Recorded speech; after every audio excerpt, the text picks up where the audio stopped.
Hey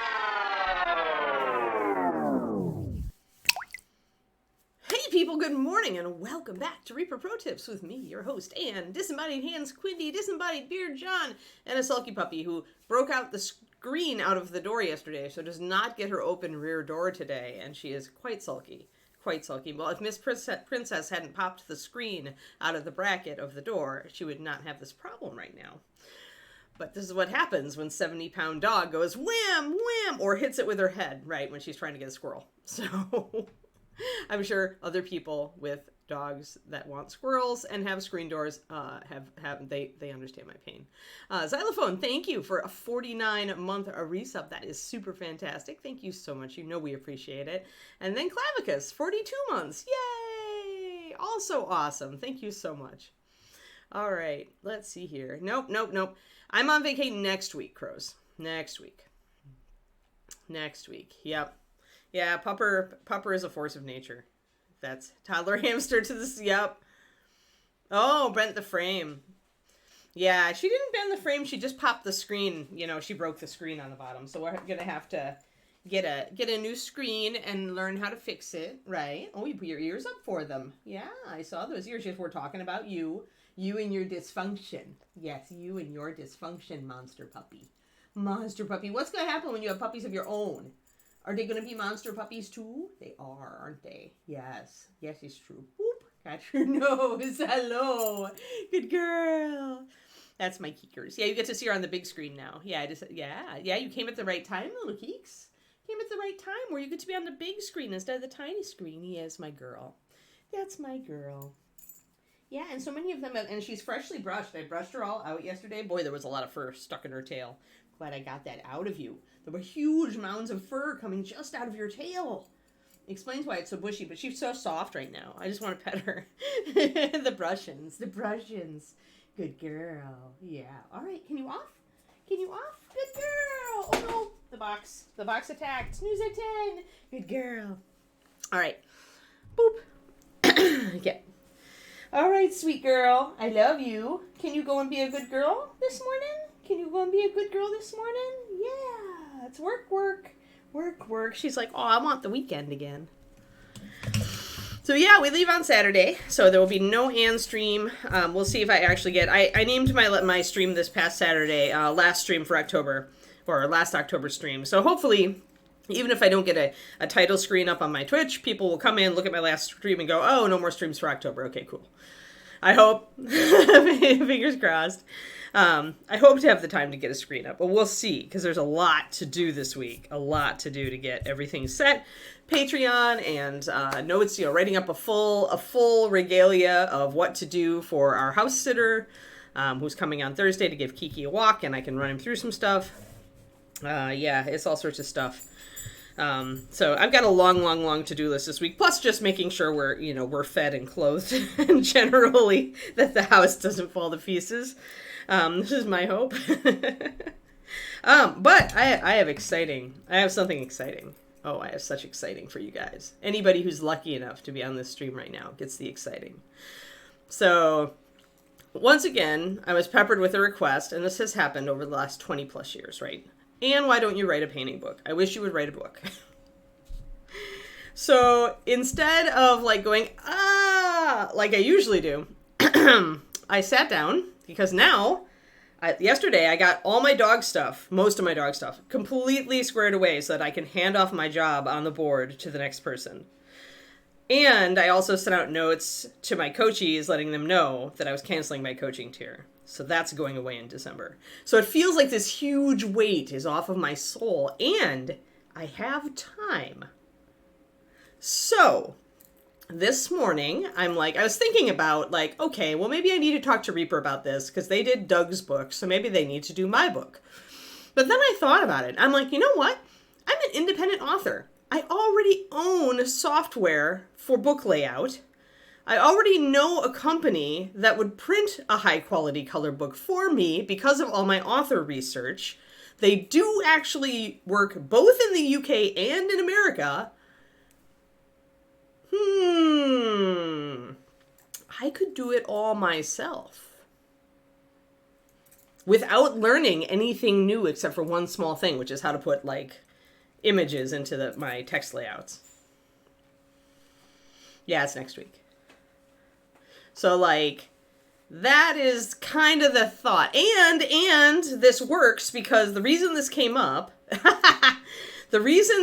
probably going to kickstart it, Clavicus. I'm going to have to kickstart it. Because I'll tell you, after I figured out the cost of just printing the book, and then I figured out the cost of just shipping the book to me so I can fulfill orders, not counting taxes, not counting shipping it all out to you guys, it's gonna be money, right? It's gonna be serious money. Like even 150 copies, just at bare bones, without taxes, without considering the cost of shipping to the consumer, was $25 each. So if you add 150 copies together at that, you get over $2,000. So I can't just fund that myself, right? I'm gonna have to kickstart it to at least do the beginning round. Yeah, Beguiler, thank you. 18 months. You've got a sub-and-a-half anniversary. Yeah, and it's that's just it. It's like, yeah, and I'll need you guys to spread the word once it comes out. I'm going to ask Reaper if I can post on their social media too. Obviously, this is part of their social media, and I assume, because I'm going to be using Reaper paint, some Reaper brushes, and a lot of Reaper models, I'm assuming Reaper's going to be cool with me. Yeah, it's a big assume, though.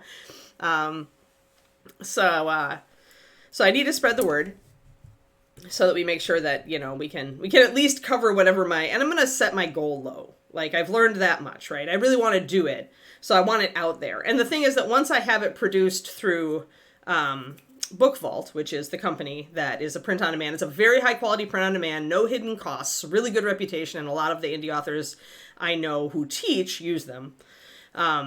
Once we have it through there, if I'm not mistaken, I can turn around and actually do a version for Amazon, right? I could do it. It probably wouldn't be as nice. I'd have to I'd have to figure out how I can get that into distribution. I think Book Vault might have distribution, but I don't know if they distribute to Amazon. So question marks. There's a lot of question marks. Would I have to become an Amazon seller? Maybe. I don't wanna, but maybe. So yeah, there's a whole bunch of crap, right, that needs to be figured out. This is now you're getting behind the scenes of what happens if you want to do this kind of thing, right? And this is exactly why, over the past 20 years, whenever anybody mentioned it, I went, that. Can you understand why I would do that? So, but the real thing that knocked this into motion, along with that patron's question, was the fact that I'm doing this YouTube thing. And I'm really making an effort to organize this YouTube thing, you know, the fundamentals, what we started out with. Pretty much that's an intro to a painting book, right? All those topics I covered, that's like the first part. And as I was going into the next part, which was specific topics like belt buckles or shiny boots, I'm like, pretty much I'm going to be putting together a video library that is pretty much the outline for a painting book. And when I do these fundamentals videos for YouTube, I do an extensive outline for them. So, which is why it's so easy to turn them into PDFs. But what happens if I take a portion of that and it still goes into like a PDF, one monthly PDF for my Patreon, but then the other lessons each month all go into a PDF that becomes part of the book? And I realized that essentially I could almost do two things at once with a small amount of extra effort. And I love doing two things at once. Like, there's nothing better than getting two big things accomplished for the price of one. So essentially, that would allow me to just repurpose a small amount. And I would probably rewrite the sections for the book because I really hate, I don't mind when somebody like takes up their blog posts and turns it into a book because one, I can just read it all in one place at one point. And usually they expand on the material. So I'm like, cool. But I really hate it when somebody just takes stuff they've done, repackages it and puts it out. So I would probably do a rewrite on everything that I would take from the Patreon and then, you know, because let's face it, even at my level, and you guys may not realize this, but even at my level of painting, I am constantly learning new things. I am constantly learning a different way to think about things, right?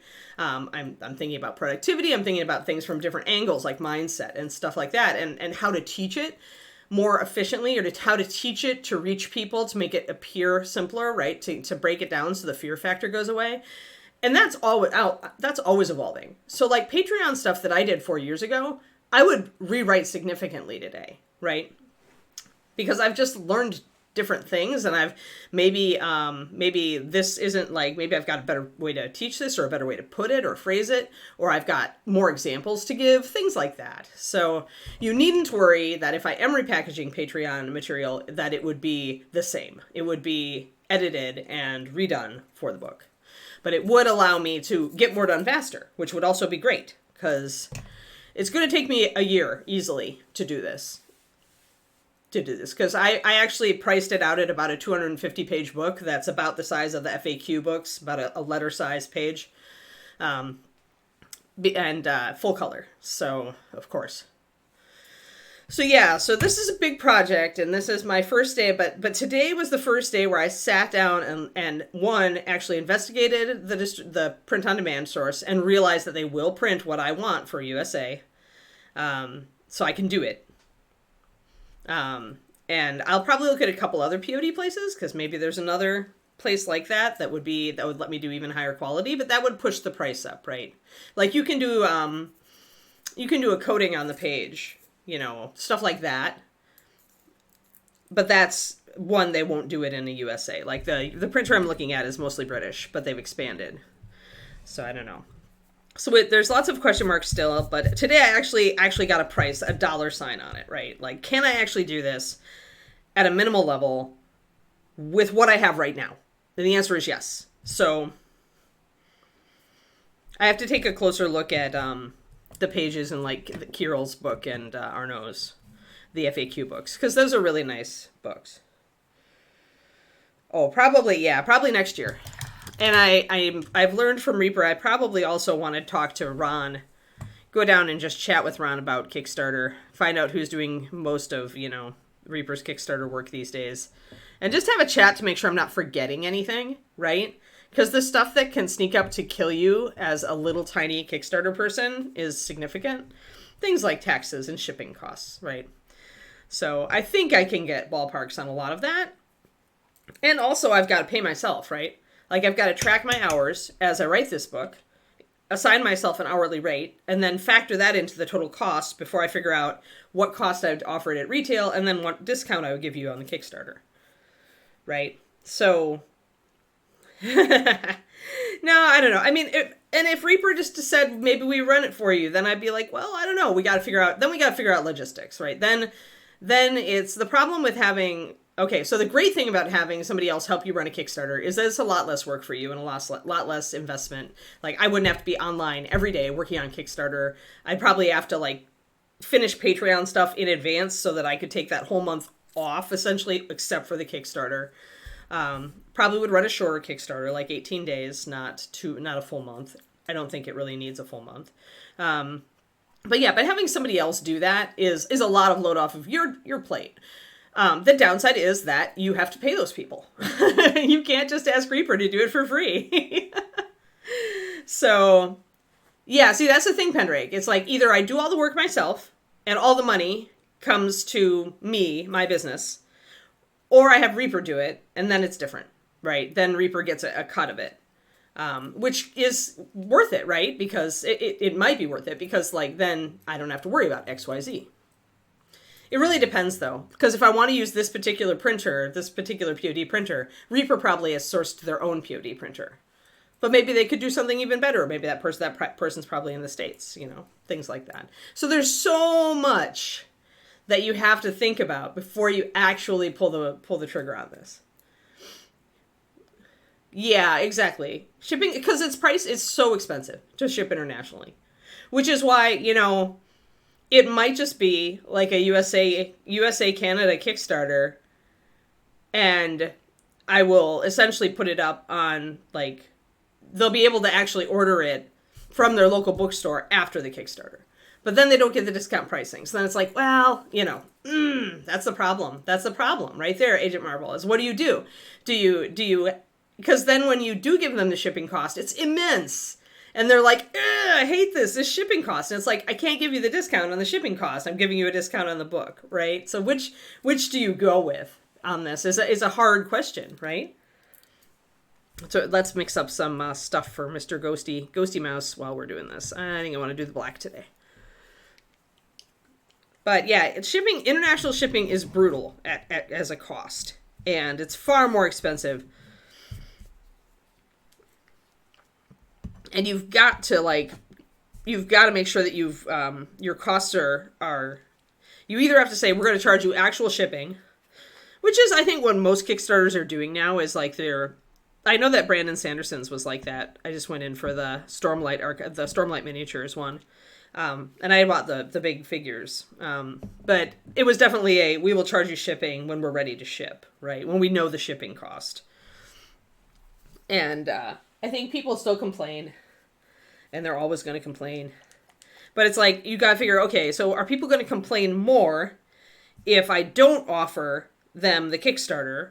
Or are they going to complain more when I do offer international and it's expensive, right? And then they get hit with VAT or whatever other taxes as well.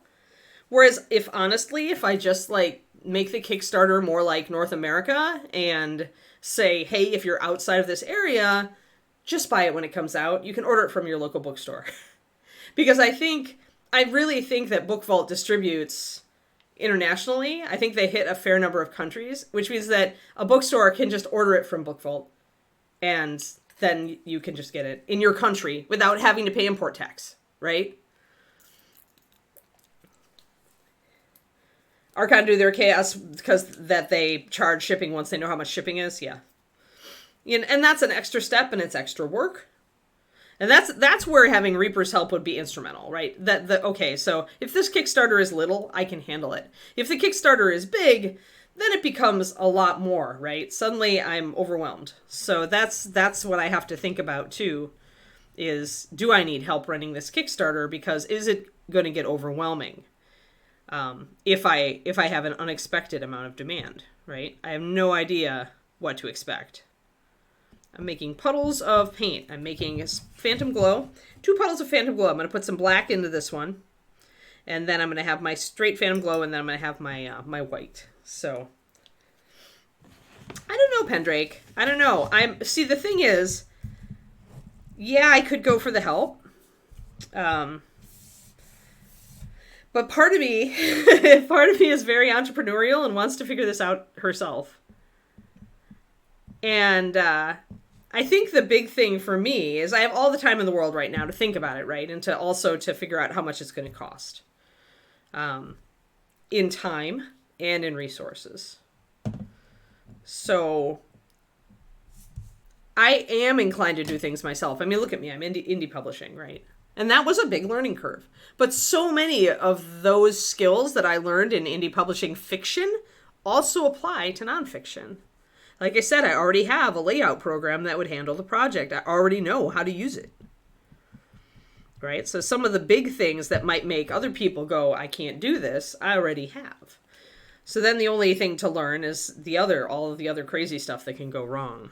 And that's probably where I would go down to Reaper and talk to them about, okay, so how do you guys handle international shipping? And if you were doing like a small Kickstarter like Base Boss, how do you set up, like, how do you figure your international shipping? Although Reaper, of course, has deals with UPS because it's so huge, right? And US, I don't remember if it's UPS or US Post, but, they actually got deals with the shipper because they needed daily pickups of product. So that's different too, right? Oh, Crows, nice. 26. Managing expectations. Yeah, exactly. Well, and see, this is great, Sregnon. This is why I'm excited about this project, is because I'm working on it alongside my YouTube, it crosses over. So you can, ideally, when this is set, you will be able to read the chapter in the book and go, oh, there's a YouTube video on this. Actually, there are 3. And go over and watch the videos. Or you'll watch the videos and then you'll be like, oh, there's a book resource on this. That kind of thing, right? Because I can always go back and add a little note to the end of any of my videos saying, hey, I published a book and it has this in it. So you can get a written account and your video now, and it works together.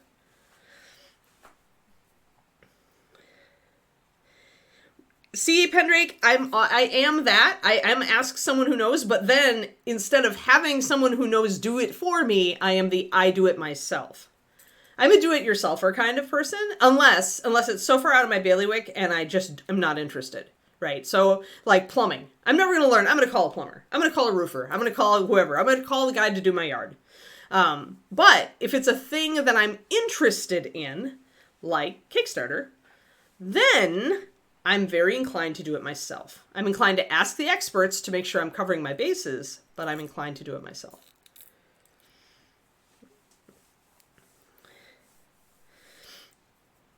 So, yeah. So we have a lot of steps. We have a lot of things I might, who knows, maybe I'll ask Reaper if I can, like, fly in February or sometime where it's not too busy and have a chat. Oh, that's such a pain, Pendrake, when you lose your yard guy. Such a pain. So I'm going to do a little bit of black into this Spectral Glow. It's going to ash it out very much. You can see how very ashy that takes it. See the gray? It actually looks like you've mixed ashes into it, and that's exactly what you're doing with Carbon Black. So it really mutes it down. So you don't want to use this anywhere on the model except for where the armor or the cloth is coming into corporealness.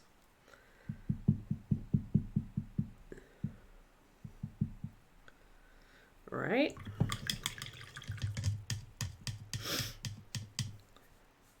But yeah, I am very much, I would be intrigued. If it was a small Kickstarter, I think it would be fun. It would be a lot of work, but I could see how it would be fun. And if it's only for a few weeks or a couple weeks, then it won't be too tremendously taxing. Probably, more and more I think about it, the more I'm like, maybe 15 days is the right amount. But I'm way ahead of myself. First, I have to figure out everything else. And I have to, like, start writing the book. So, given that, I did have book questions to ask. What question was... Oh, yeah. Paperback or hardback, guys. I priced paperback. Hardback would be more... I'm inclined to go paperback because, honestly, if you want to have it open while you are painting, then you want it probably in paper.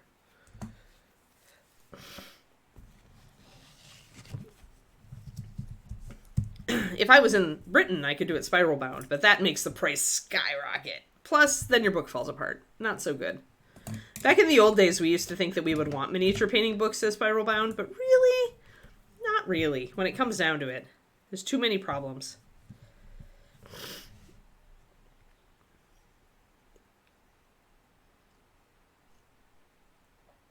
Yeah. That's too bad, Pendrick. I'm sorry about that. I know that finding a decent lawn person was actually the most stressful part of me, like, renting my own house. I was surprised at how stressed out I was about it.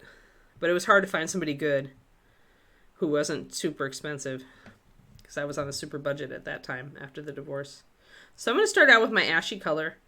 I'm going to kind of work it into the areas where the cloth is.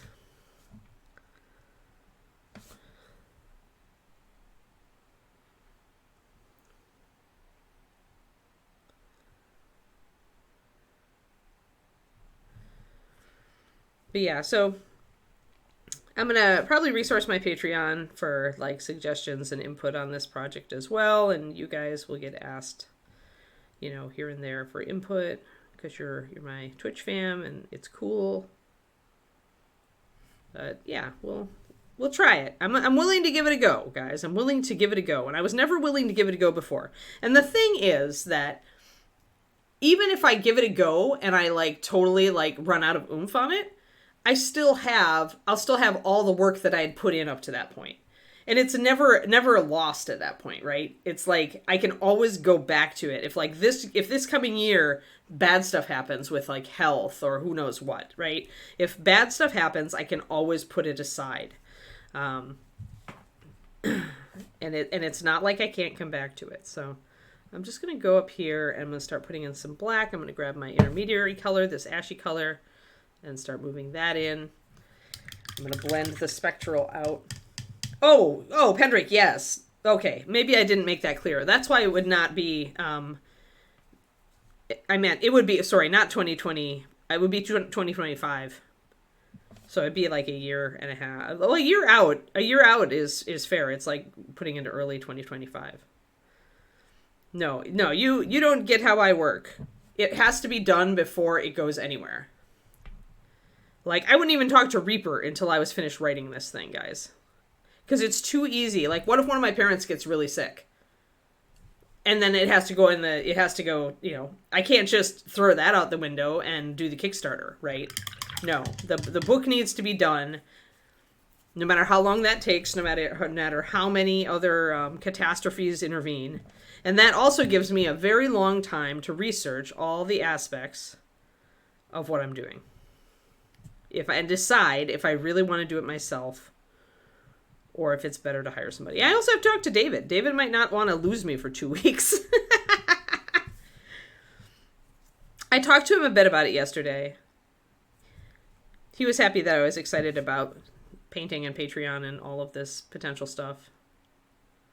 But I also just need to make sure that we're willing to commit that time, that effort.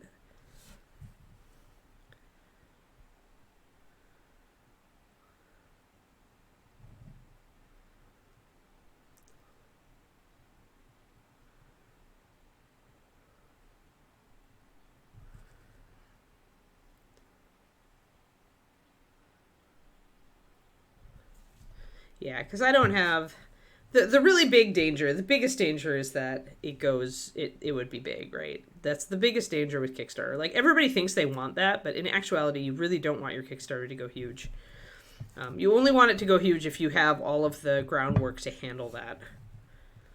I remember how stressful it was for Ed and Dave and everybody with that first Kickstarter going to almost 4 million, the first Bones Kickstarter. It's like you have this incredible elation when it's happening, and then afterwards when you realize, oh my god,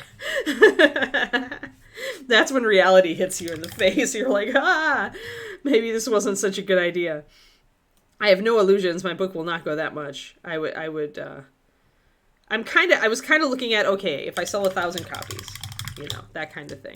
And maybe it wouldn't even go there. I have no idea how many copies, like the Kirill and Arnaud books, which are some of the more popular ones that I hear about. I have no idea, like, how many copies those have sold. Maybe they've only sold, like, 500. These days, that's pretty good. And if that's the case, if the Kickstarter won't be bigger than that, I can handle it. Like, if we sell 500 copies, that I can do. That I can ship, Yeah, what have we done? Exactly, Quindy. That was kind of the reaction. It's like, oh my god, this is awesome, and then, oh my god, what have we signed on for? Yep, it was totally like that. So I'm darkening down the back to make it look like it's coming into focus. We're going to have metal on the back here with the armor to work off of that. I probably want the cloth to come in a little bit earlier, though. So pretty much I'm layering here. And it's not perfect. You can see the streakiness of it. But the nice thing about Phantom Glow is that it is kind of transparent. So as I've thinned it a little bit, I can just layer it from the opposite direction, and it helps to blend in that edge and makes it more blendy. Alternatively, if you want to do this and you don't want to do smooth blending, you can do texture instead. Do the cloth texture in black and gray and just have that work in. But yeah. So first we write the book, and that'll be a part of this coming year with me doing the new YouTube format. And it's not really a new Patreon format, though I am going to try to make my $10 tier kind of echo the thing of the month, I guess. Every month I'm trying to focus on a specific topic. Like month 1 is probably going to be faces. So, and tell me if you guys like this idea, but you guys know I've been doing the fundamentals videos. So the first thing I would probably do for each month would be like, okay, here is the very beginner way to do a face, which probably involves washes. Does not involve dry brushing, sorry. Not unless you're doing terrain or basing.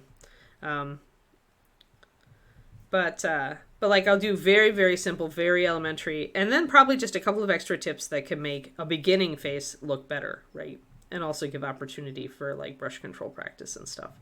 And then the second one would be the intermediate one. So that's going to be more like layering.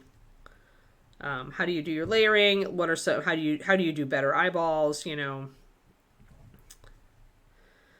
How do you maybe tighten up detail on the face? Then you got advanced face. Advanced face is doing things like catch light in the eyes, adding, like highlights to the lips, doing blush color or freckles, stuff like that. And then the last one would be, this is like if I broke it down week by week, the last one would be large scale. So not necessarily a bust, because I really want this book to be 28 millimeter, but like a giant. Because a giant or an ogre is pretty much like doing a small bust, like the face is getting up there. It's definitely the equivalent of doing a 75 millimeter, right? Or even a 100 millimeter model. So then that brings in textures and some of the stuff that you can do at that scale that doesn't look good at 28. So that's kind of the way I'm thinking about like the structure of the lessons. Because I want it to be useful for a lot of different levels. And I also know that a lot of beginner painters like to look at like examples of, okay, when I get better, what can I do with this, right? Like everybody likes to look at pretty models. So that way I figured it would be, useful. Because the thing that I run into with, I love Kirill's book and Arnaud's book, but they're not terribly accessible for beginners. And they're especially not accessible for beginners at 28 millimeter. That's what I'm really finding, is that there's a lack in the market of like a high quality painting book for 28 mil, except for the Infinity stuff.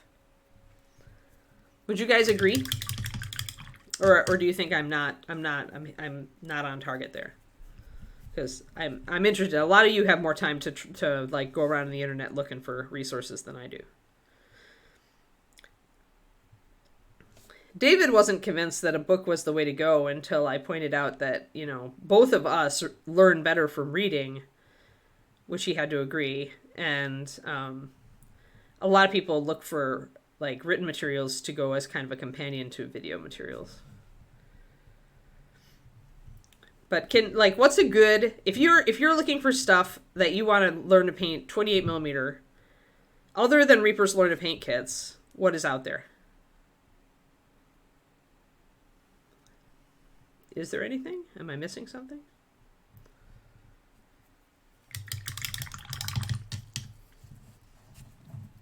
All right, so now we see the blend is coming in, and we're getting that. I really need to go to solid black toward the end, though. I've got this, it's still a bit light back here. So I feel like I need to do this blend. And I've been going real broad with it because it's hard, right? You're taking a transparent, really, really bright and light color, and you're bringing it to pure black. So I'm going to have to bring in more black up here. And I'll use that color, that other color then, my ashy color, to highlight that instead of like kind of using the black to shade everything. Because I do want this hood to be black and I want it to look black. So we know then that we have to cover a lot of the surface with black. Right. Yeah. Right. No, because I'm not on there. I'm not on that radar resin. Colorful Kraken is something that like I ran into, but I have not explored. That's why I'm asking you guys, what's out there for 28? Is Colorful Kraken doing just 28s in general, or are they doing like for gaming? Do they have a game company? Like, what's their shtick? Acquaint me with them. They had guest artist rights series. Warhammer and Bust. See, and that's where I don't want to go. My target, so my target for this, guys, is D&D. Is D&D painters. Is people who get into the hobby, who want to paint their characters, maybe they're monsters, but mostly they're characters, and who are just like interested in the hobby. I'm looking at people like my friend Bridget, who like started running D&D, and then she knew about mini painting from me, and she started to get into it. And now she's like really enjoying it. So like people like that who could use a resource here or there. And I'm not interested in Warhammer. Like I don't want that market. That's actually not my market. I've learned that. I thought about over the years that I should like maybe try to go there, but I don't feel like it is my market. I'm not into army painting. I'm into painting like character models and some monsters. Do I play Warhammer? Yeah, but are they hardcover? Yeah. And I don't want to do busts either, because I feel like Kirill and Arnaud and a whole bunch of and apparently Colorful Kraken have done that. Like, I'd rather demo. I'll mention busts, but I'd rather demo like, you know, things like giants, which are something that you as a beginning gamer painter might actually need to paint. Yeah. So that's cool. But that's actually kind of also cool, because they aren't doing really what I want to do. And that's what you're looking for if you're trying to do a product. You're looking for a niche that doesn't have exactly what you are looking to do, right? And I feel like more and more people are doing it, and maybe they'll get stuff out before I actually get my book out, but part of it is also just I wanted to do a book.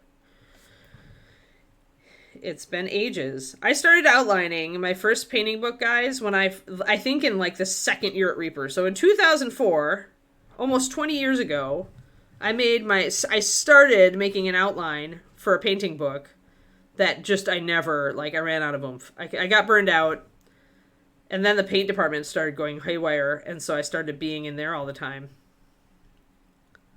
There we go. So now we're definitely like getting out black fade. I'm bringing the black up more. But yeah.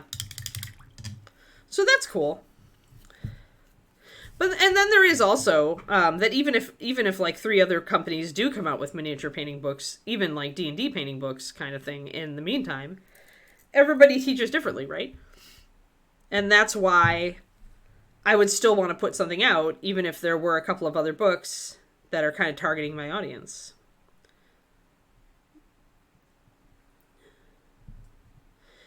Because, I mean, I own a crap ton of art books from all sorts of different, like, artists.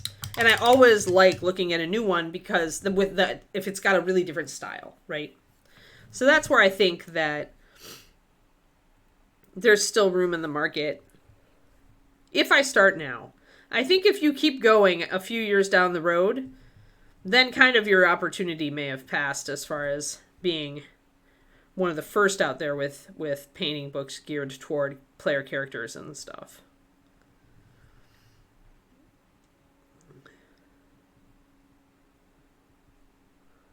Because just with the ongoing popularity of Dungeons and Dragons and Critical Role and everything else, I feel like other people will do things like this.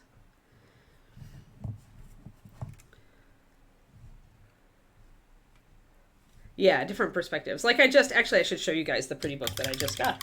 Yeah, please do, Resin. Yeah, I remember seeing the Kickstarter. Like I remember, because they Kickstarted it, didn't they? I think. I remember seeing that go by. And kind of making a mental note. But I don't have time to look at all these, right? I'm just like, with my life? Let me show you guys the cool book I got, though. So as an example, because I still like 2D art. I still have a lot of 2D art books. So this is one I got. And the style is very filmy and it's very different, right? It's very anime in a way. I'll show you one of my favorite. See if I can find a favorite. She does great characters. She's an artist from the Netherlands. And she got a very distinctive style. I think she does done animation as well. She works both traditional and digital. There's a very gothy one in here somewhere. I have to find it for Quindy.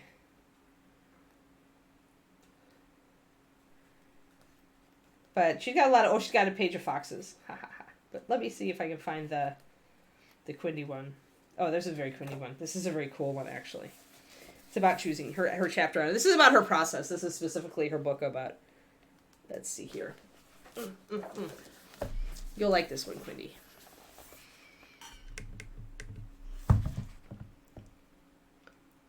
It's like a storm cloud person. You can see how she's going into the clouds and her hand is going into the clouds. Yeah, it's really cool. So anyway, so pretty. Yeah. So Loish, I think it's Loish, Loish. She has a lot of art books. I have the one. It's her look behind the scenes one, which is her process one. It's okay, Papa. You can sniff that book. It won't fall on you. But so I like as an artist, even though I don't do 2D very much at all anymore. Although I am taking a sketchbook to Hawaii. But I enjoy looking at different artists' processes. And I think, like, a lot of us in mini painting, even if we had one painting book, we get more, right? Like, I bought Kirill's, and then I bought Arnaud's, right? And there are some that I don't have. Alfonso's book I don't have, because it's more about Alfonso's, like, life and philosophy, and less about the actual painting. And I like the books that get into the mechanics. And then I have James Gurney's book. And then I have, I've got, if you guys could see the bookshelf behind me, I have a solid shelf full of books about 2D art. Like, and 2 solid shelves if you also include my reference books, like my horse book and my, wolf book and my wild cats book and my birds book and my butterfly book and, references and my kimono book, right? So I think there's room, is what I'm telling you. I think there's room for another mini painting book. I hope. I'll find out, right? But you know what? Even if it only sold 50 copies, as long as it fulfilled its Kickstarter, I'd be okay. It'd be out there, right? Then it'd be out there. It's all about just being out there. Like, after again, it's a lot like my other books, right? Think about my novels that I just did. I wrote those 10 years ago. They got out 10 years. This painting book has been in the works for 20. It's like I'm working backwards. Working backwards in my life, going, okay, we got that bucket list item taken care of. Now we got another bucket list item. And I should still, because I gave up my board stuff and my coaching tier, I should have the time, right? I had to really look at my life and say, okay, do you have the time for this? Do you have the time to put this together? But I think I do. It'll take a little bit of focus every month when I'm doing my Patreon stuff. So you can see how we're bringing that in. I still feel like I need a bit more black. I could probably bring some of these tendrils right up to the face.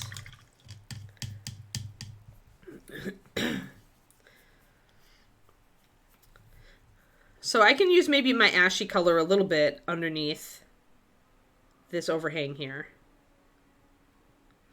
As long as the thing here is that I have to bring this ashy color up.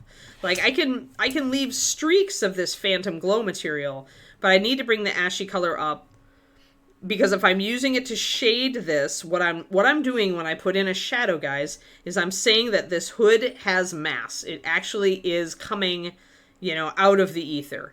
So when you do that, then you definitely want to bring streaks of this shifting color. It needs to be a bit darker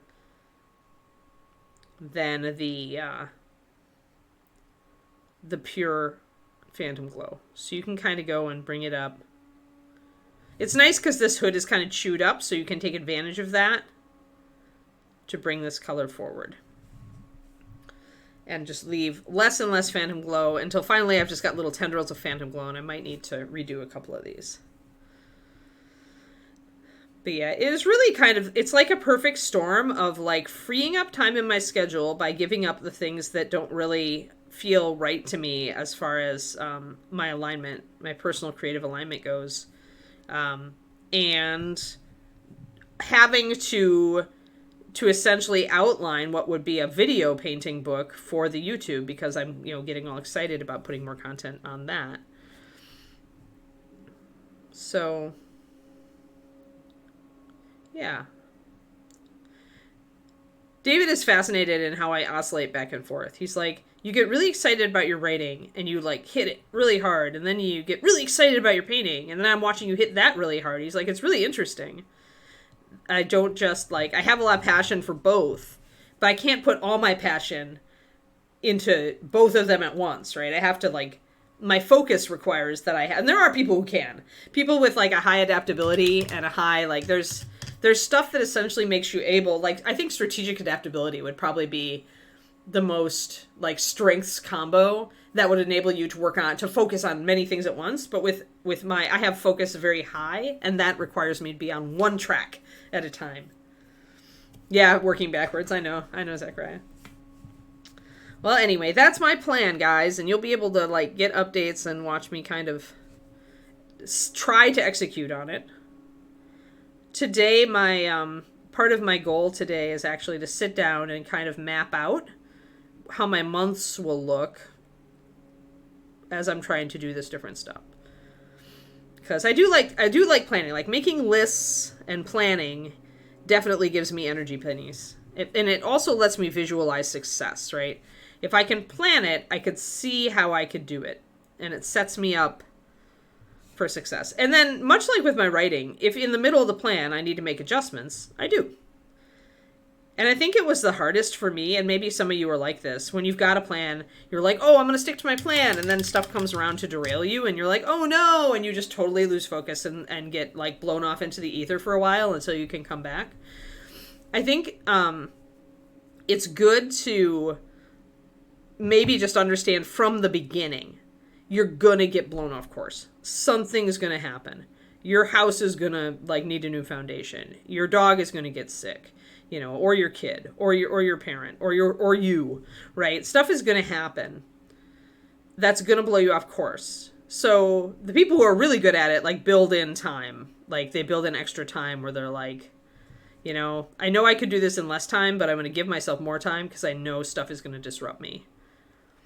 And that maybe is the way for some people to go with that. But again, it's about, like, figuring out how you work best. So I'm putting little tendrils, see, going up, almost like little, I almost want them to be like little lightning bolts or curvy lightning bolts. And I'm going to, there. So I'm kind of making this one branch off.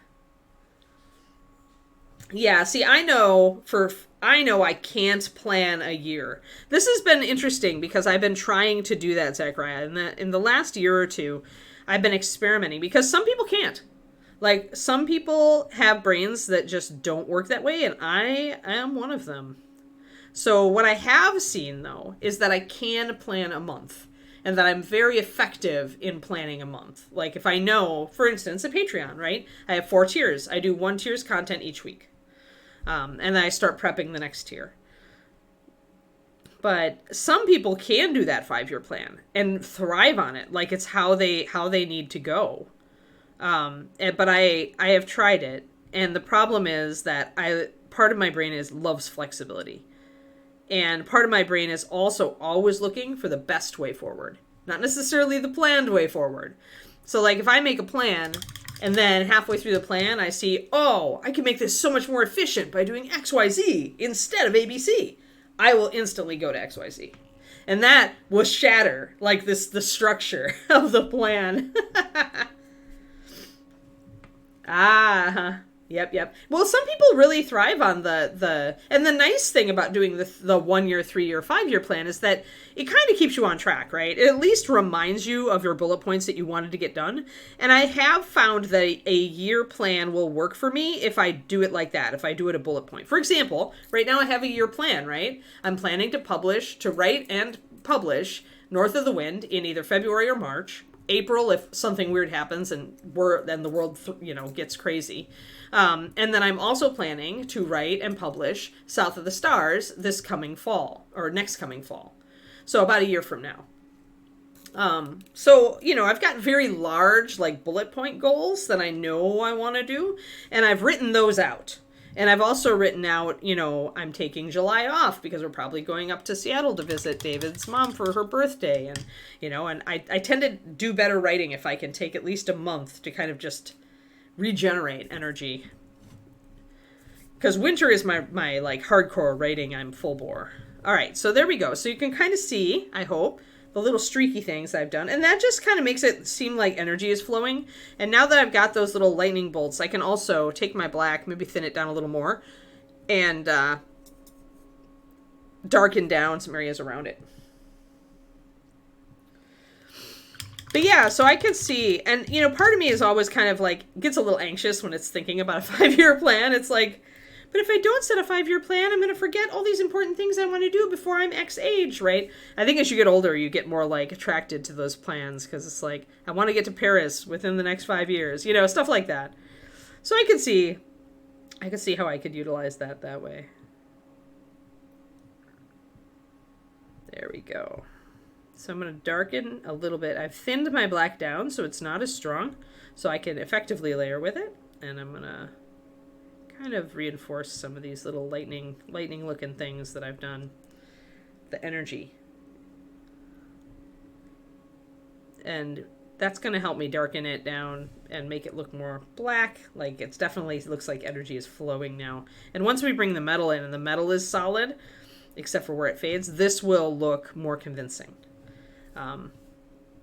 And let's see here. What else do I want to do? I think I do, since I'm bringing in the black around the of here, I think I'm going to take my ashy gray color and bring it into the ear here, like around the ear, so that you can see that the hood is maybe a little bit more corporeal right now than the ear. And that should help us keep the best of both worlds. And I can put a little shadow here. And under the jaw. That's starting to look pretty good.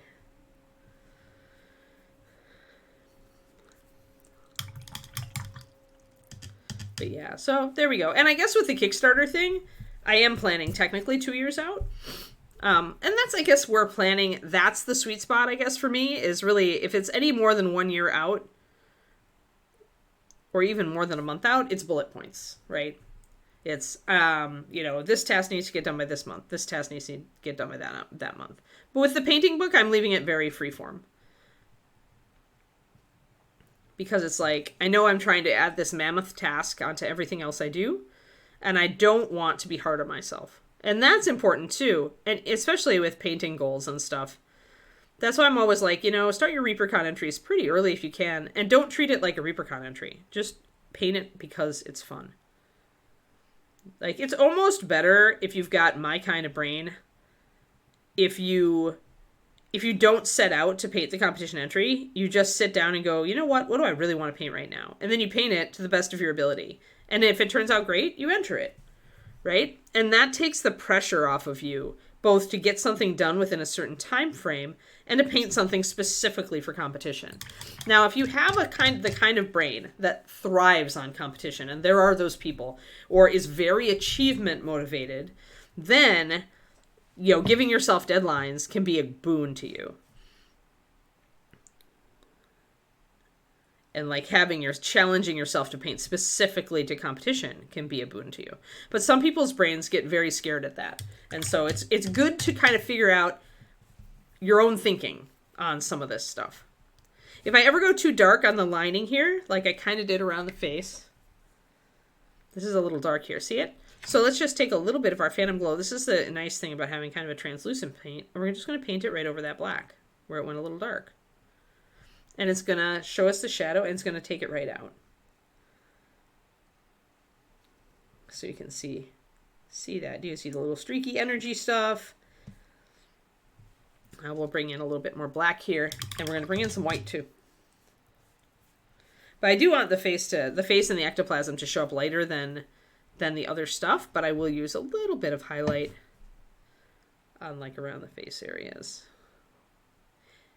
And I'll purposefully set out not to apply these highlights into it, like where light would fall. Like I'm setting out not to do that. What I am doing is I'm going to put them where the material is thicker.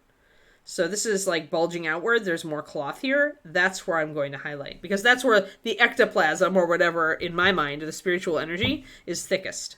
And so then it's more likely to glow, in my opinion. So it helps it keep from looking, again, if you try to highlight it top down, you may run into a problem where then your ghost looks solid and not glowy, right? So you kind of figure that out. Yeah, and some people, like, forcing yourself to paint is the way to go. Like, if you thrive on consistency, for example, resin. Like, if you really like to establish a habit of things and your way to get things done is just to sit down and just do it. that's like a high consistency personality where that's what you really thrive on. It's almost impossible for some people to do. But if it works for you, it works for you. Like, everybody's so different in the way they execute. I wonder, Zachariah, since you learned stuff from your job, I wonder if when you retire, you're going to revert, or if you're going to keep that habit you learned from your job. Hi, Keeks. Oh, Keeks, we got a whole nother half an hour. Yeah. Right, and you can always do that. That's what I had to do when I was painting models for Reaper that like maybe weren't the best sculpts or that I wasn't interested in Ancient Marvel. I would just figure out one thing that I really would enjoy about painting it on that miniature, whether it was choosing a color I really loved, or doing a cool hair color, or doing a tattoo, or exactly like you say, and that would motivate me. Hi there, Boba. Yeah. Oh, Kiki wants patents. Kiki's like, I want patents. I want patents, Mama. Yeah, you good girl. Yeah, I know. If we're still work. Oh, kisses. I got a kiss. Good girl. She's just visiting lately.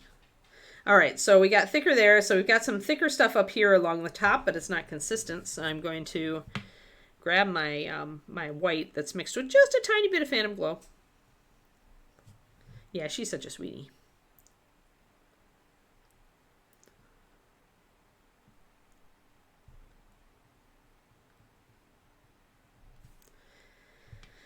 So there, a little bit around the edges of that rip, and then a little bit here. This is a thicker area.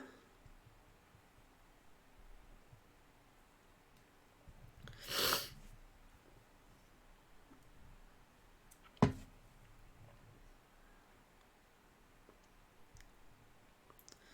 yeah, I'm going to talk about a bit of this stuff in the book. Mindset is going to be part of the book. Like common. I think maybe at the end of every chapter I'll talk about one particular like hang up that people get into. And maybe give a few questions for people to ask themselves to kind of like figure out if something is for them or not. A particular way of doing things. The glow. Once you've got some white, you can actually put the glow in thinned areas around the white to get that lightning look, by the way. That's how you do like that kind of energy thing. If you have that dark background, you can put in your white stripe and then take your glowy color, which with lightning is usually a blue white, and do that.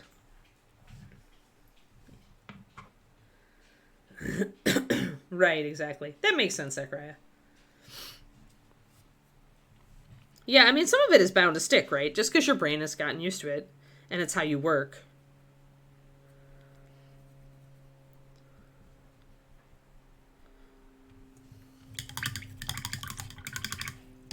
Yeah, I've had those years as well. So let's do the other side now. Because we've got this looking pretty nice out here. It's pretty tight. And I think that the ear and the face are reading pretty well still.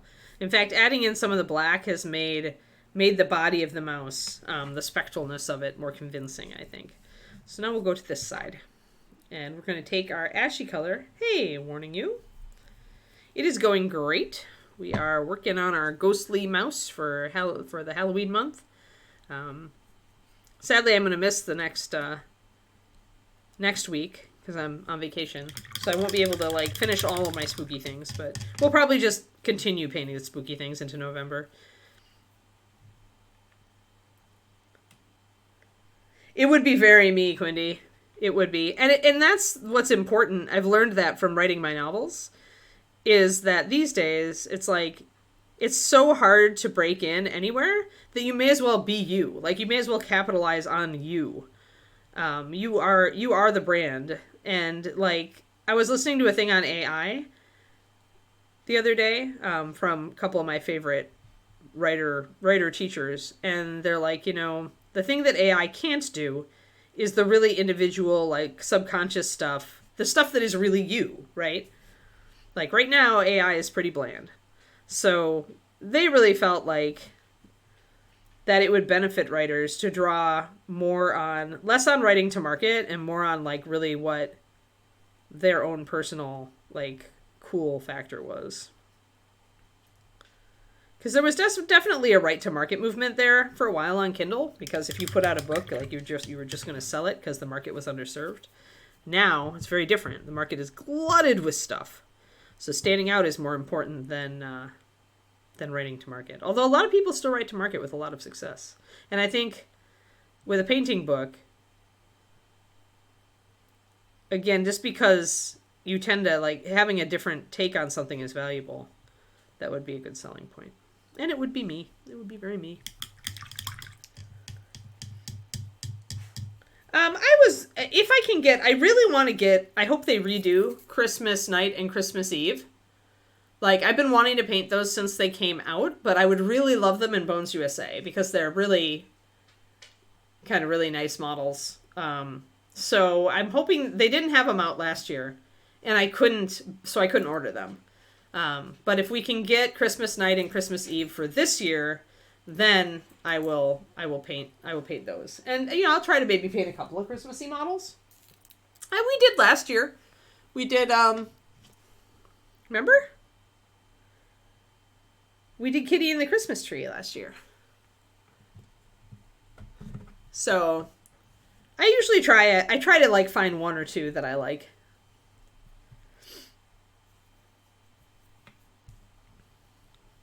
So, okay, we're going to bring in our black, just like we did up here. We're going to bring in a little bit more around here. Probably not as dark. Here we have a bit of a crease going up, so it was easier to get it closer to black. Here, the ear kind of impacts the shoulder, so we don't have that as much.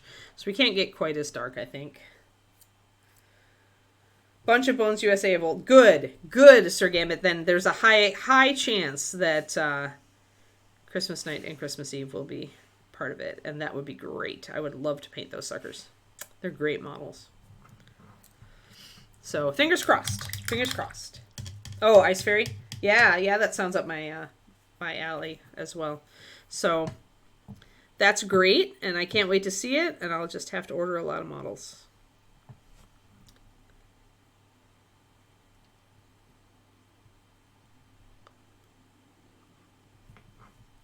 Gonna grab my white colory, my whitish color now, the mixture of Phantom Glow and white. I'm gonna, again, where it's thicker, where the cloth is thicker, I'm going to make it lighter.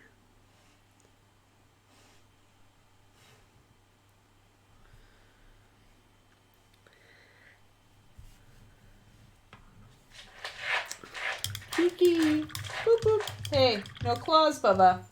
I'm gonna pop. Yeah, I'm gonna have to exile you if you keep that up. Please no digging. Please no digging. Little dog. Silly dog.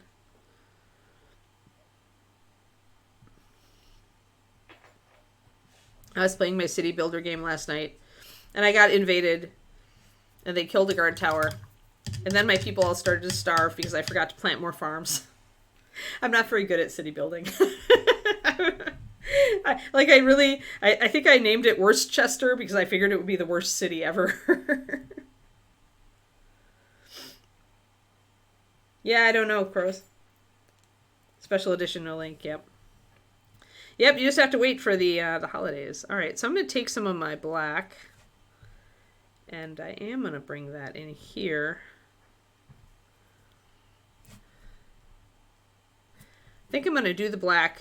I'm going to just go for it, and I'm going to paint all the cloth down here in black, and then I'm going to kind of reverse engineer it, go the other way. Instead of doing it the way we did up top, where we painted it mostly the Phantom Glow and then brought the black into it, I think I'm going to do the opposite down here. For this one, I'm going to paint the black, and we'll bring the Phantom Glow in. Because you can do it either way. Yeah, I guess we'll just have to wait for Christmas for the Ice Fairy and take a look, Pendrake. I remember it vaguely, but I don't remember it enough. If I see it if I see it this year, I'll see it. I'll probably remember it then. Alrighty. I do love my little city builder game, but my digital people are very sad.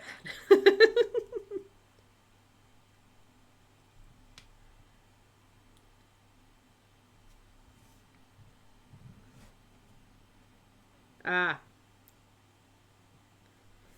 Yeah, it would make sense for an Ice Fairy to have a lot of blue. Although it would be kind of fun to do it white with like pink and green.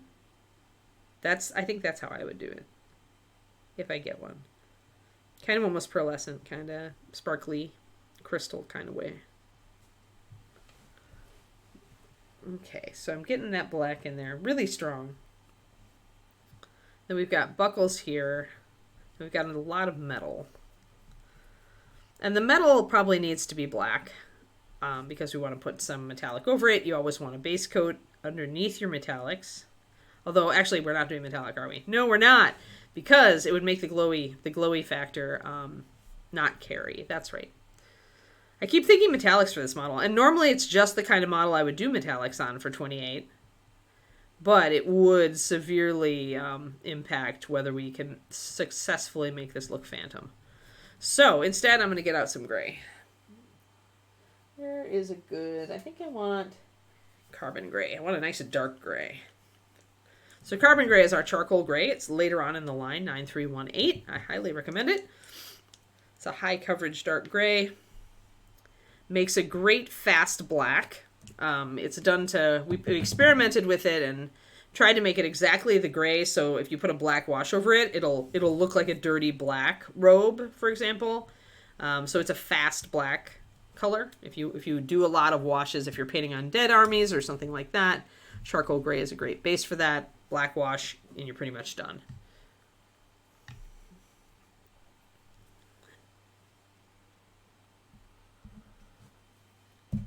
So we're going to start really dark with this metal, because I kind of feel like it would be.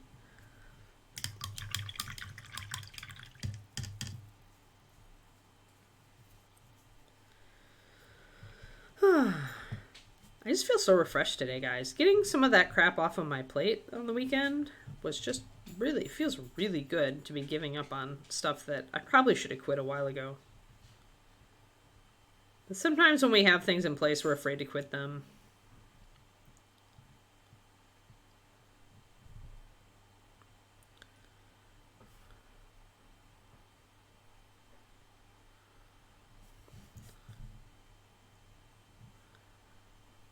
I have thought about adding a tier to my Patreon for very informal, like if you want to support me at a higher level and you just appreciate everything I do, and just like essentially have that level be, if you want to email me anytime for like feedback on a model, it would be that kind of thing. So not less necessarily a commitment for coaching, but like just whenever you want to drop me an email with a question or an anything, you can. And I'll get back to you within a couple days, at least, if not right away. I've been kind of thinking about that. Kind of changing the coaching tier to be that. Because that I think I can handle. And I know there are a couple of people who have approached me and said that they wish they could just support me at a higher level just because they love what I do. Which is fair. So maybe I'll do that.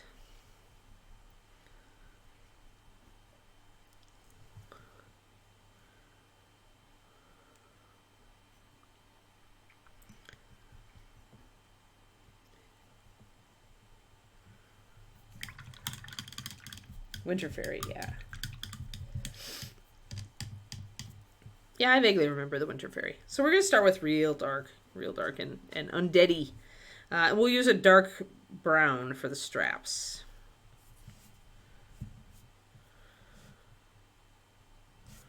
So we'll get the rest of this faded in. Then I'll be bringing it up. So we're going to do we'll do a very dark, almost like an iron armor on this. It'll let us do some suggestions of rust and corrosion. I wouldn't want to do bronze probably because the Phantom Glow color is very close to a verdigris color and it might be confusing.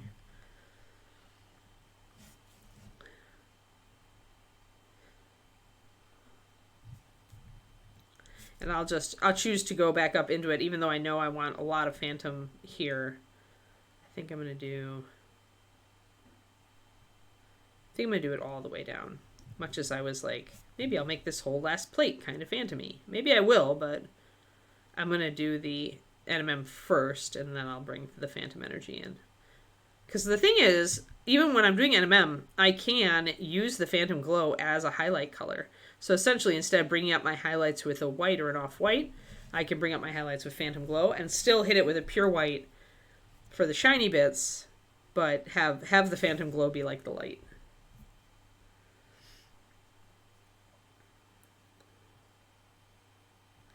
I asked that. Oh, yeah. I don't know if there's a picture right now, unless there's an upcoming releases section on the website. But you might have to just wait. You might just have to like go ooh in anticipation. Crows.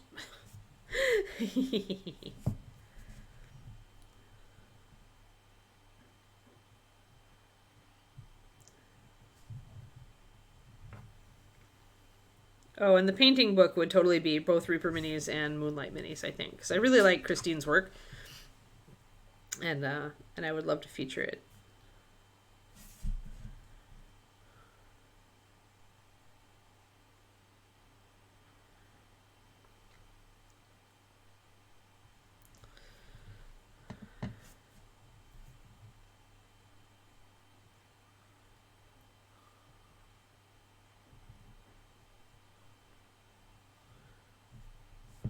There we go. We'll get this one. This one actually even has like kind of little tendrils coming up onto it.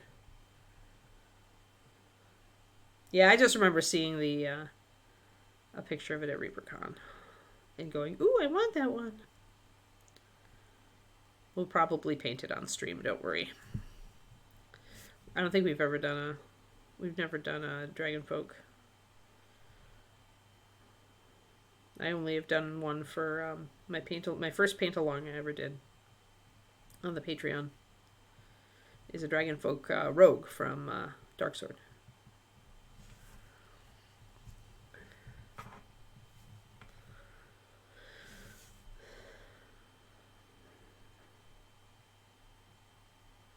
But yeah, I'm looking forward. That's part of the nice thing about having a vacation is like I can just like go to my vacation and by the time I come back, it'll almost be out.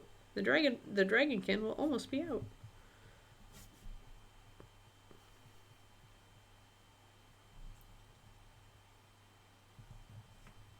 Alrighty.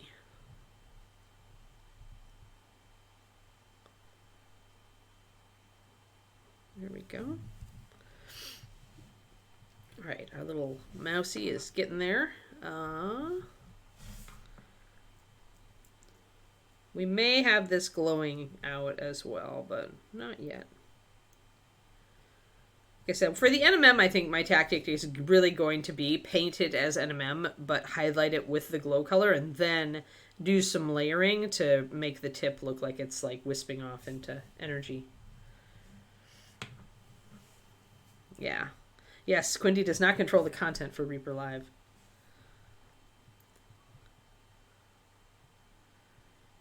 But yeah, there's a cool dragon folk paladin, dragonkin paladin that's going to be coming up as a free mini, warning you, for ordering from Reaper in November. And we're all excited about it, and I'll paint it on stream, almost certainly. Alrighty, and I think I will probably paint my little nut and bolt here as well. Much as that will be a lot, I'll probably bring in a lot more Phantom Glow on this because it's coming out of that area. This is a cool model to do because I don't often get to like elaborate on ghosty models and how to paint them. This will definitely be a section of the project I mentioned earlier on stream. I've already written it down that I want to do a section because I think that there's like specific interesting things you can do, obviously, since I'm talking about all this with spectral and ghostly models, and I don't think I've ever seen anybody talk about it in a painting book because it's definitely one of those fringe things, right, where you paint it maybe once a year, if that. But I figure it can go in a chapter on like things like painting crystals and other weird special effects. All right, so now that's coming along. Maybe I will go like a bronze here, just to introduce, and I could maybe do that bronze color on the little buckles on the leather as well to carry that. I don't want to do a model, especially not a really warm color like a bronze. I don't want to do that just here. I want to also have hints of it up further on the model. So, because I have to worry about my color balance and making sure that I'm not detracting from, not that you really can miss the screaming mouse face, but I don't want to distract from the screaming mouse face because it's really cool. D&D campaign, the Dragon and Dragonfolk focus. Nice. Yeah, there aren't that many, which is funny because they're a very popular race. I mean, I've certainly played a Dragonkin Paladin, which is why I'm so interested in the one that's coming up as a bonus figure.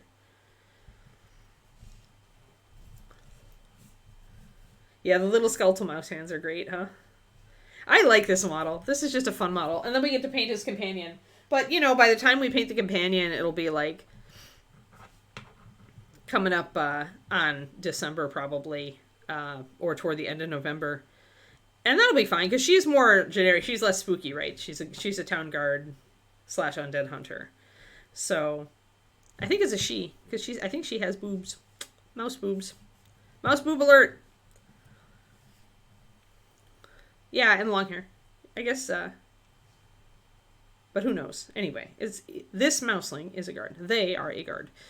If we really wanted to, you realize, we could turn this from Halloween to Christmas pretty fast if we put snow bases and linked them together. Oh, you meant the skeletal. Okay. Well, of course you did, Quindy. Of course the skeletal mouse is the cute one.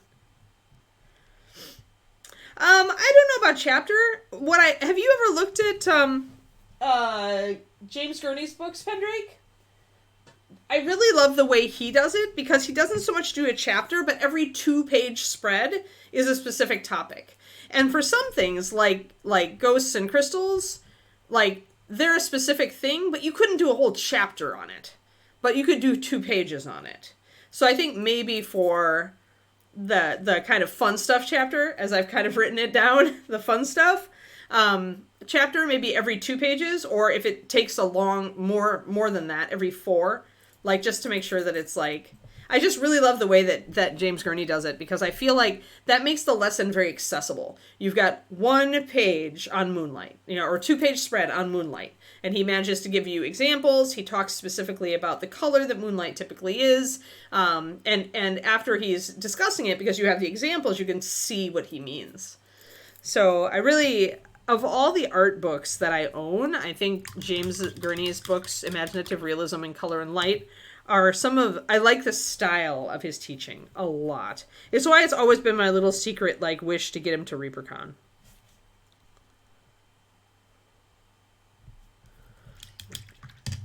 Because I don't know if he knows how many of us mini painters recommend his books for mini painting, even though he didn't write them for mini painting.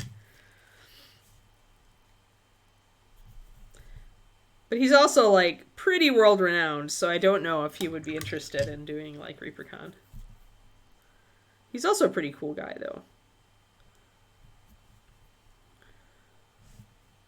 At least he was cool in my interaction with him, my single interaction with him.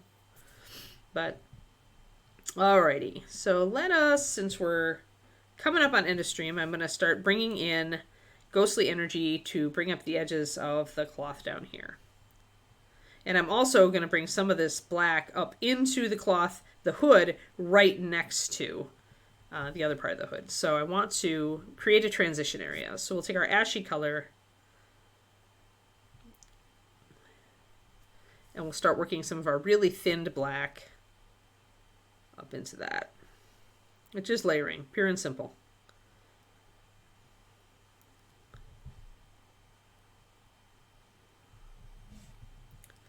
Because we want to make a nicer transition, and I have now. Just a little bit of a layer has made this less abrupt, this transition right here. Yeah, they'll definitely, OSL is going to have a chapter, because OSL is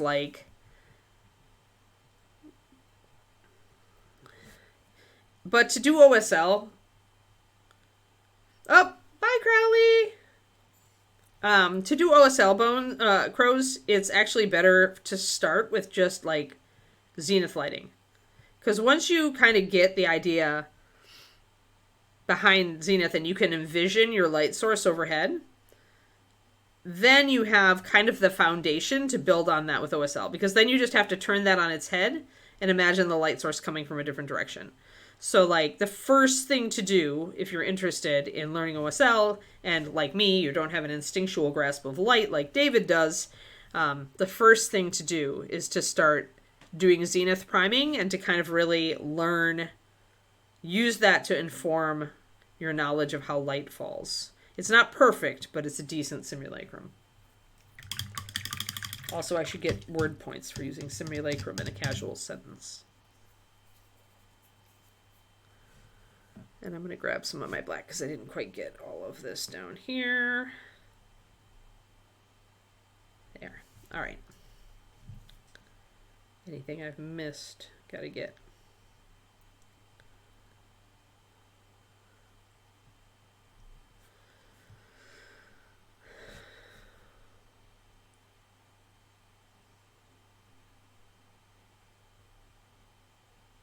There.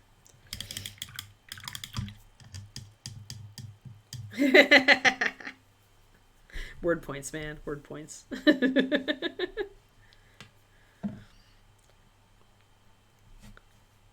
I feel like I can whip out the $2 words for you guys. I'm going to thin my spectral glow a little bit. It's gotten a little thicker through the course of the stream, so I just drop a big drop of water into it. Even though I say it is more translucent, when you put it on full strength, it is capable of going over the black. You can see it right there. But I want it to blend a little better than that. For that, I get double points. So pretty much we're putting our black down, but then we're doing kind of this little fading transition on both ends. And there's very little room here, but we still have room to do it. We have room to do it. I have faith. I have faith in us.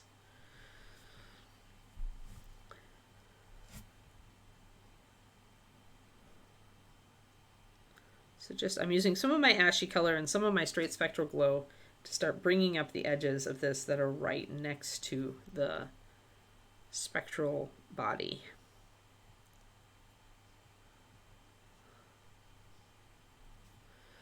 And I still want to leave a fair amount of this black.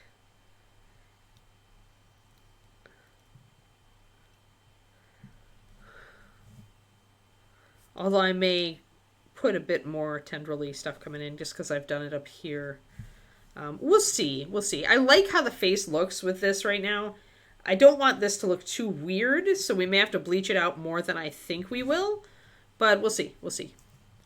But this is definitely chunkier. This is more flowing, and this is more chunky, so I feel like it's more corporeal. Yeah.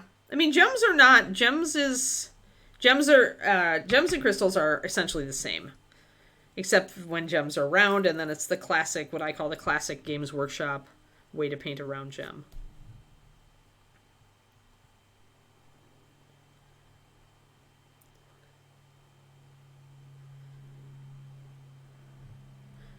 But yeah, that definitely comes under fun stuff.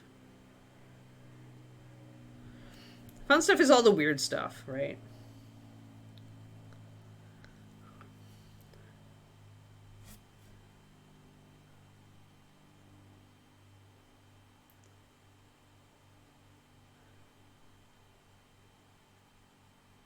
And some of the fun stuff, like transparent cloth or doing like stockings, that would come actually under the advanced topics on some of the, or like earlier in the book. Like for the skin tones topic on non-face areas, I would probably do advanced. I would do like sheer stockings. And for like the cloth section, advanced would be doing translucent cloth and textures, stuff like that. So that's why I want to do a beginner basic / intermediate / advanced and then large scale on this. And I'm going to be using probably the Storm Giant. I think I have the Storm Giant Queen because she's in the Olympus box that I got.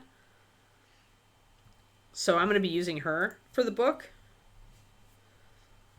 Because she's not something I want to paint on stream. She's just too big.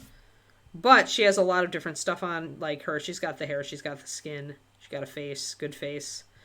So all that stuff I can use for the book, which is good. It's good to already have a model of a giant model to use.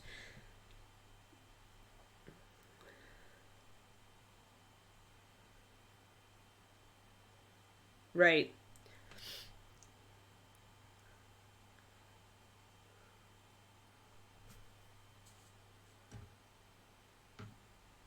What was Pendrake saying that would be a needlessly huge book? Oh, no, too much. Except, Pendrake, you don't need that. Like, the reason you don't need that is that you really, with gems, you are just looking at like where I put my highlight and where I put my shadow to make it look like a gem. And like doing the edge highlighting, right? That's what you need for a gemstone. At that point, color is irrelevant. You can use any color you want and still get a gemstone if you put your shadow in the right place, your highlights in the right place, and you hit your edge highlighting correctly. So that's why having all the different colors of gems would be pretty much a waste of pages. Remember, I'm aiming for 250 pages. If I do a bigger book, it gets exponentially more expensive. And 250, I don't even know. I need to go and look how many pages some of the other books I have are. But maybe 250 isn't enough. But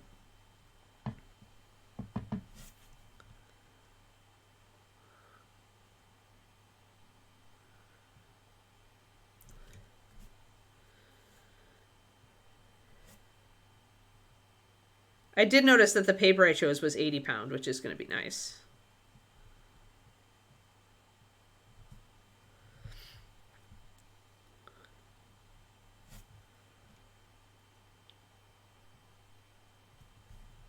It's a little nicer than the 70 pound. I don't even know what poundage the paper is for paperbacks.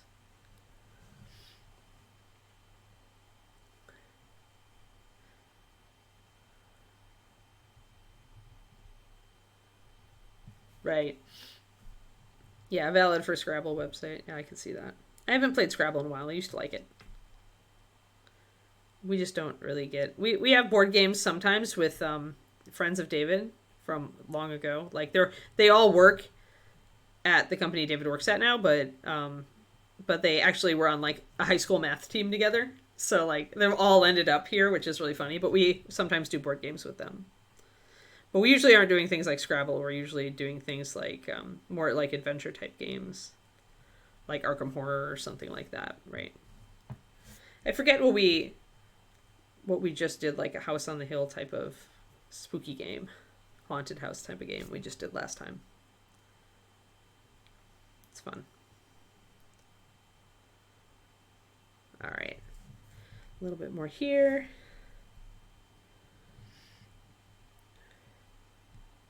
Right, exactly, Quindy. Yeah, 250. I need to like look at some of my other books to see how thick that is, and it's still a lot of room because if you're doing it at letter size paper, like one of those big books that Kirill has, it's a big book, then it still gives you a lot of room to do pictures and words, right? But yeah, I want the layout to seem accessible. That's why I like the way James Gurney does it. Is this not a wall of text crits you for 5,000? It's more like I'm going to lay out these general rules here, of this thing. And here are examples so you can see the rules in application.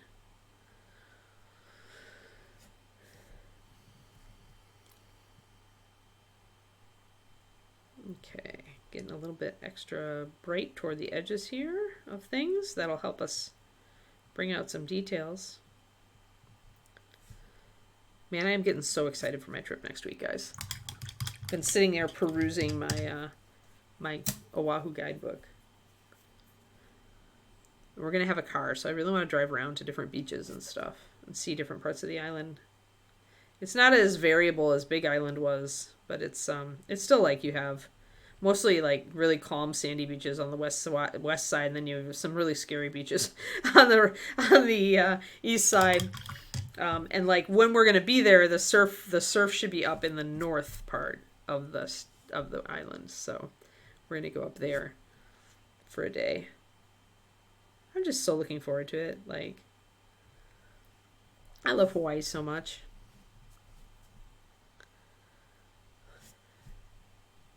Looks like James's books are around 225. Okay.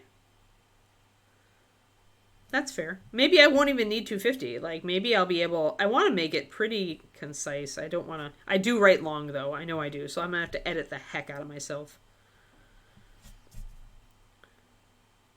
Or have a friend do it. Hey, Quindy. How's your editing skills? Kirill's book is fine. Yeah, it's huge. Okay. Hello, Uncle Mark. Or Uncle Marker. My brain had to stop and parse the 3R. It isn't auto. Yeah, if Carol's book is 500, so that would be about half the size of Carol's book. I think that's a pretty good figure painting book.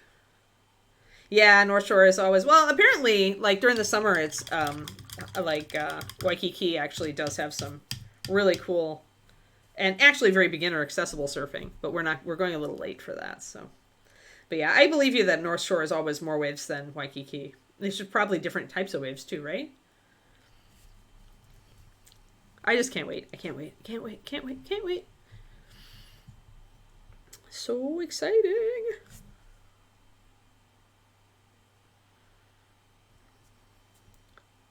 Can't wait to go hiking and go swimming and lie on a beach with no things in my head except what I want to think of.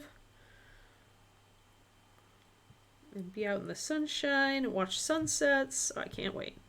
They say that the benefit you get anticipating a vacation is actually close to the benefit of actually being on vacation. Like, in some ways, it's even better. Yeah. Waves are really cool. Actually, there's a book on high-level surfing that talks about, like, what makes a great wave pendrake, but usually it's dramatic, like, drop-offs or... like places where the water has to like spend a lot of energy fast.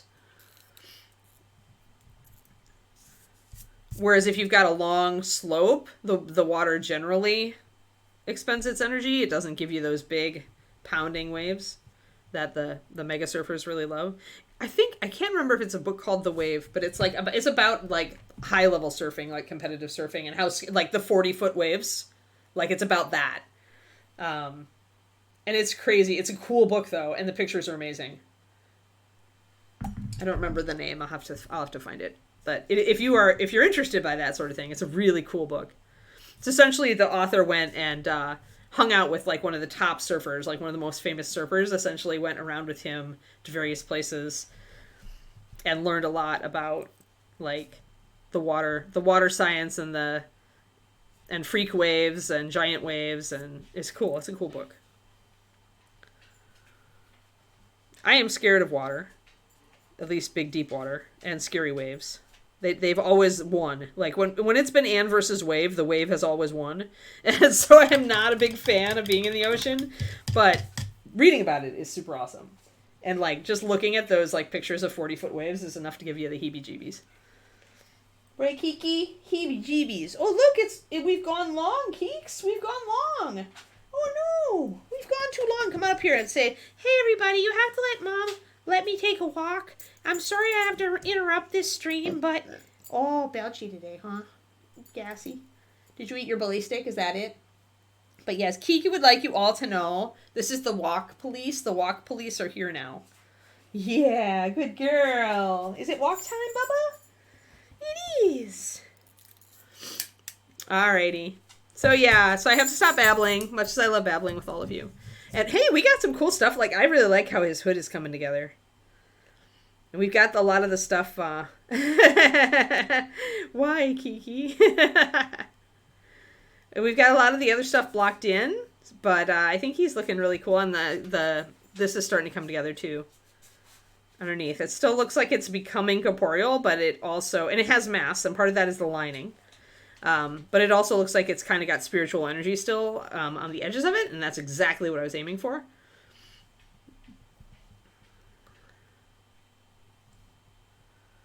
Yeah. There we go.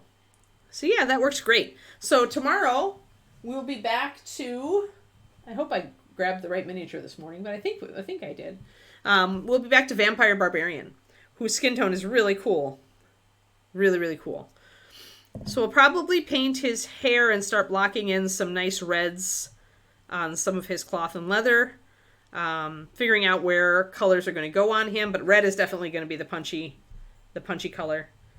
But yeah, so since it's spooky month, we're painting our barbarian as a vampire. And we're using a limited palette for this, remember. So we're using a particular like olive green, weird blue, and we're using a purple red.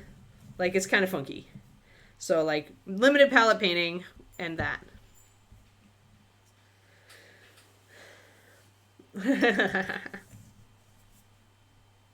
I'm in the right order. Good, good. Yeah, I did skin tones. I've already done the undead skin tones on this guy, Uncle Marker, but all of these streams are not only on VOD here on Twitch for a limited time, but they all go over on Reaper Miniatures YouTube. So if you look at pro tips and you look for this guy, that's his number and his name, you should find the episode. I think last time was mostly where I did like the finishing work on the skin. So if you want that, you can go and just watch it anytime. Reaper puts all of this stuff up for free on their YouTube. So you have to listen to our babble, but other than that, and I do skin tones like we do. I don't know. I haven't seen you, Uncle Marker, before, but I do normally a 6 model rotation, and we just go through all 6, then we loop back around until we finish, and then we introduce new models. So like we're doing stuff like we stopped our old rotation to do spooky stuff, but like Jolie here is another one we did great skin tones that are totally different. But if you keep watching, you will see me do skin tones on something at some point. And we do all different skin tones depending on the model. So, but Jolie's are just a really nice set of skin tones. Rambling of the best sort. Well, thank you. Yes, I do ramble well, I've been told. Oh, okay, cool. Super. But yeah, so definitely go and look at the Reaper YouTube. Jolie is one to look at for skin tones for sure. Because I started out actually with a more golden skin tone for her, and it wasn't working. So I actually had to change that to a rosy skin tone. And so that's an interesting one. Good news, warning you. Oh, yeah. Sorry, I don't follow that particular belief system, but thank you. I believe that everybody is right. But thanks much. We don't really go for religion on this channel, though, but thank you. Thank you for sharing, warning you.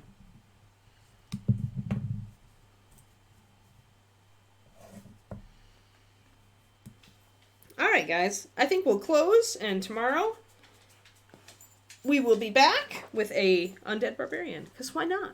Why not, right? Right, Keekers? Right, Keekers? And my dog really wants a walk, so now I'm going to leave you all. Bye! Up! Yep, thank you, everybody. Kiki says, hey, it's time, Mom. It's time, Mom. It's time, Mom. Thanks for coming. I'll see you all tomorrow if I can reach the button. Oh my gosh, licking. Bye.